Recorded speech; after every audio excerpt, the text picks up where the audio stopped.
টমেটোটা সেদ্ধ করে খোলা ছাড়িয়ে রাখবো।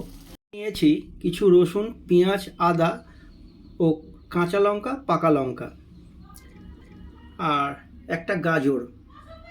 এখানে আমি নিয়েছি মটর ও মুগ, দুরকম ডাল। এই দুরকম ডাল বেটে নেব। আদা, রসুন, পেঁয়াজ, কাঁচা পাকা লঙ্কা বেটে নেব। তার সাথে দেব সেদ্ধ করা খোটা আর দেব সামান্য পোস্ত। কড়াতে কিছু সাদা তেল দিয়েছি, তেলটা গরম হয়ে গেছে। দিয়ে দেবো সেই কুড়োনো গাজরটা আমি কুড়িয়ে নিয়েছি। একটু মোটামুটি নেড়ে চেড়ে ভেজে নেব।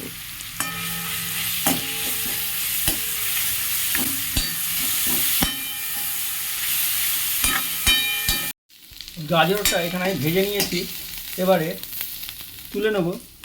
এসেই আমার মুগ ডাল ও মটর ডাল বাটায়। এইবার সেই ডাল বাটায় দিয়ে দেবো স্বাদ ও পরিমাণ মতো নুন, একটু কুচনো আদা, একটু জোয়ান,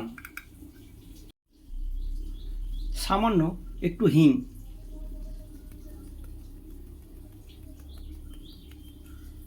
আর অল্প একটু কসুরি মেথি আর আগে থেকে বেটে রাখা বাটা মশলা থেকে একটুখানি। এটাকে পুরো ভালো করে মিশিয়ে নেব, পুরো প্রণালীটাকে।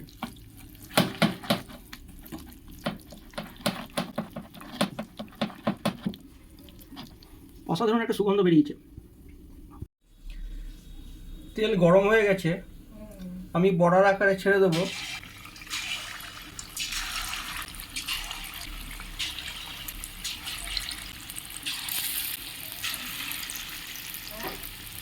এগুলো ভেজে নেবো ভালো করে। আমি সমস্ত ডাল বাটাটা ভালো করে ভেজে নেব।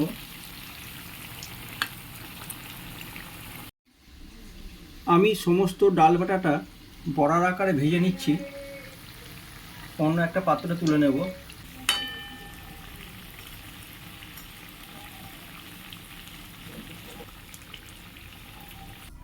তেল গরম হয়ে গেছে, দিয়ে দেবো বাটা মশলাটা। তেজপাতা, কিছু গোটা গরম মশলা,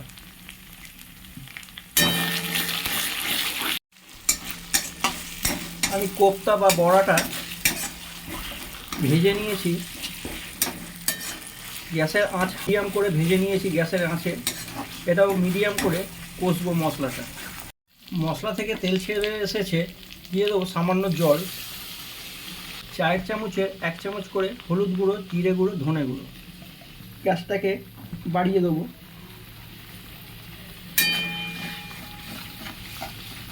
ভালো করে মিশিয়ে নেব পুরো মশলাটা আর একটু কষবো।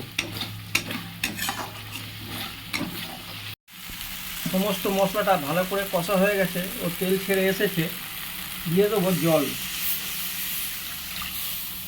এই মশলাটা আরও কিছুক্ষণ জলের সঙ্গে ভালো করে মিশিয়ে নেব।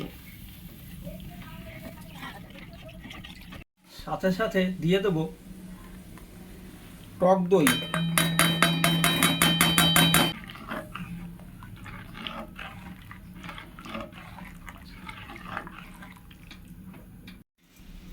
আর একটু জল দেব।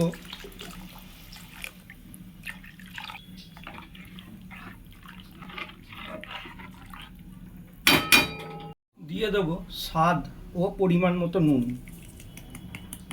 সমস্ত কষা মশলার মিশ্রণটা ভালো করে এই গ্রেভি যেটা তৈরি হবে তার সঙ্গে মিশিয়ে নিচ্ছি জলের সঙ্গে। আর একটু সামান্য নুন লাগবে।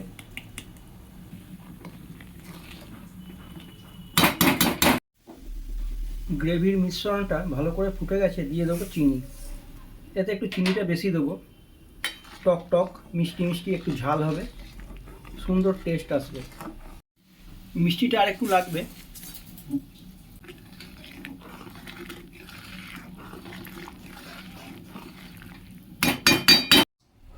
কোপ্তা বা বড়াটা এইভাবে সাজিয়ে নিয়েছি, গ্রেভিটা এতে ঢেলে দেবো।